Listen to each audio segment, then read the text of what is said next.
It is time for the 2023 Asian Cup in Qatar. Are you ready? On today's episode, we will recap Iran's friendly match with Indonesia and preview Iran's opening match of the Asian Cup against Palestine. You know the deal, and you know what time it is. It's time for Team Melli Talk.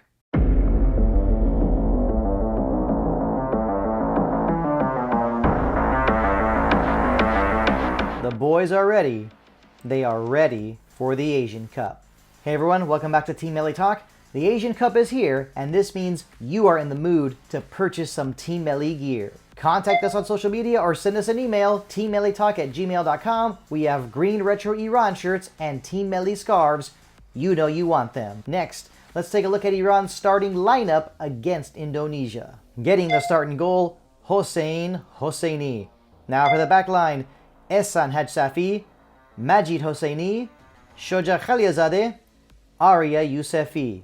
Now for the midfielders, Mehdi Torabi, Ruzbeh Cheshmi, Saman Goldus, Ali Reza Jahanbash. And up top, the Sepahan duo, Reza Asadi, Shahriar Moghanlou. An interesting starting lineup from Amir Galenoui. Unfortunately, the friendly match between Iran and Indonesia was played behind closed doors. So this means we don't have any highlights to show you. Iran had a 3-0 lead at the half behind goals from Saman Goldus, Ruzbeh Cheshmi, and Shahriar Moghanlou. Similar to the last friendly, Amir Galenoui used a different lineup for the second half. It appears that Mehdi Gaidi made the most of his opportunity by scoring 2 goals. I think it is fair to say that he wanted to make up for his performance against Burkina Faso. A 5-0 victory for Iran over Indonesia. Amir Galenoui's record during his second stint as head coach of Iran improves to 11 wins, 2 draws, and 0 defeats. Iran and Palestine have played each other on 6 occasions. Iran has gotten the better of Palestine with 3 wins and 3 draws, but Iran and Palestine have never really played each other in a meaningful competitive match. The last meeting between these two teams was a friendly match back in 2018 to prepare for the 2019 Asian Cup in the UAE. Ironically, this match was also played in Qatar and behind closed doors. The match ended in a 1-1 draw. Mehdi Taremi scored for Iran, and luckily we were able to dig up this footage. This will be Palestine's 3rd time participating in the Asian Cup. As you can see, Palestine will be trying to advance to the knockout stage for the first time. Palestine is not a powerhouse in Asian football, but this team has talent. Let's take a look. Camilo Saldana, Ata Jaber, and Ode Dabak. Saldana is a native Chilean of Palestinian descent, and he has played all his club football in Chile. Defensive midfielder Ata Jaber currently plays for Neftchi Baku in the Azerbaijan Premier League.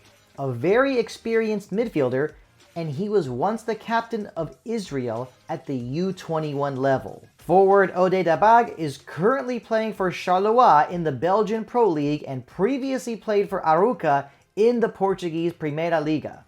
Before we continue, let's learn more about these 3 players from Palestinian football expert Basil Mikdadi. Yeah, I would agree with your 3 players to watch. I'll start with Camilo Saldana. Camilo Saldana is going to be a key player for us in that he solved what was a problem position. We don't have a lot of left backs in the country. So yes, I do think he's going to be a key player in that he eliminates us having to worry about getting exposed down the left flank because that was starting to be an issue against the bigger teams in Asia. Your other 2 players, I think, also make sense. Listen, Ade Dabar is the best player in Palestine, and I think he is probably the best Arab player at this tournament and should be considered one of the best players in Asia. I posted an infographic not too long ago just showing how many goals this young man has scored before turning 25. And, you know, you can say it's apples and oranges, and you can say, yeah, out of all these goals that he's scored, 110 goals that he scored before his 25th birthday, well, you know, 50 of them are in the Palestinian League, but that ignores the fact that he has 10 international goals to his name. That ignores the fact that he was the top scorer in Kuwait. That ignores the fact that he has 20 goals in European football, 5 in the AFC Cup. And for him to kind of reach numbers that high, especially, yeah, he did play in Asia for a long time, but he also was playing fewer games. So he has that talent in front of goal. And the nice thing about him from our perspective is that he's not just the number 9, is that he probably will play on that right flank and he'll be on the ball more. And he can do things that you don't expect players at this level to do. He can produce that little bit of magic, and he almost did it in the World Cup qualifier against Lebanon. Mustafa Matar made a last-minute save that denied Palestine the 1-0 win. But if Palestine's going to produce a shock result against Iran, chances are Adel Tabaga is going to be involved in getting the goal that helps them get there. And then your mention of Ata Jaber, yeah, Ata Jaber is also a very special player because, if you just go back and look at that game against Australia, I think he was the best midfielder on either team. Super technical, great two-way player, can provide you with defensive coverage, also can get involved in the attack and provide assists and even score a couple of goals going forward. The issue with Ata Jaber from a Palestinian perspective is he's just coming back from injury. He got injured, I think, in that first game back from the November international break. So, yeah, Ata Jaber is going to be a key player for Palestine in their Asian Cup campaign in general. I just don't know if he'll be a key player for Palestine against Iran because his status is still up in the air. A special thank you to Basil McDaddy for sharing his expert insight on Camila Saldana, Ata Jaber, and Ode Dabag. Basil McDaddy runs Football Palestine on social media. Make sure to follow him if you want to learn more about Palestinian football. Continuing with the national team of Palestine, the head coach is former Tunisian goalkeeper Makram Daboub. Daboub was an assistant coach for Palestine from 2010 up until 2021 when he became the head coach. The bottom line is that Daboub really knows his players and he is determined to get some positive results in Group C. As for the keys to victory, number 1, tighten up on the flanks. Number 2, be wary of the counterattack. In recent World Cup qualifiers, Palestine finished 0-0 with Lebanon and barely lost 1-0 to Australia. And as for the last friendly match to prepare for the Asian Cup, Palestine held Saudi Arabia in a scoreless draw. Now, let's be clear about something. Palestine is not lighting up the scoreboard, but this team is very disciplined in the back and will be very tough to break down. And this is why Iran must not overcommit when attacking. And of course, let's not forget, Iran will face Palestine on January 14th at the Education City Stadium in Al Rayyan. Now, going over Iran's 26-man roster for the 2023 Asian Cup in Qatar, I'm going to keep things pretty brief, going position by position. Starting with the goalkeepers, Ali Reza Bayramvand, Hossein Hosseini, and Payam Niazmand. No surprises here. I definitely don't have anything negative to say about Amir Ghalanoui calling up these 3 goalkeepers. Now on to the center backs. This is where I really do have something negative to say. I really believe that Amin Hasbavi was done wrong. He definitely belonged in this list of center backs. Very happy for Saman Falah, but Amin Hasbavi is a future star center back for Team Melli. And Shoja Khalizadeh, he's older and he's slower. His best years are behind him. So I really don't understand why he has to keep on being called up. Next for the wingbacks, no surprises at all, seeing Haj Safi, Mohammadi, Rizaiyan, and Moharami. Next for the midfielders, Izzatullahi, Godus, Cheshmi, and Ibrahimi. Ruzbeh Cheshmi being there is fine because he can play as a defensive midfielder or as a center back. Now, Omid Ibrahimi, he's very experienced.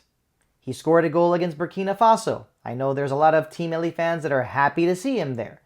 But at his age, being 36 years old, the question here is, can he keep up with the best midfielders in Asia? I mean, for example, can he keep up with the best midfielders from Japan or South Korea? I think that's an easy answer. I would say probably not. Next, for the wingers, no complaints here. I think Amir Galanoui did a good job selecting the best wingers he could select. And I was also really thrilled to see Arya Yousefi on this list. Of course, anyone who's been watching Team Melli Talk knows that I really want to see a lot of the younger footballers brought into Team Melli sooner rather than later. Last but not least, the forwards, Taremi, Azmoun, Ansari Fard, Asadi, and Moganlu. This is the position where I was most frustrated, obviously, because I just cannot understand why you would have Reza Asadi and Shahriar Moganlu in this squad, and not just that, 5 forwards in general. You know, this is where one forward needed to be trimmed off and have an extra midfielder. But let's face it, this is part of Amir Galanoui's track record.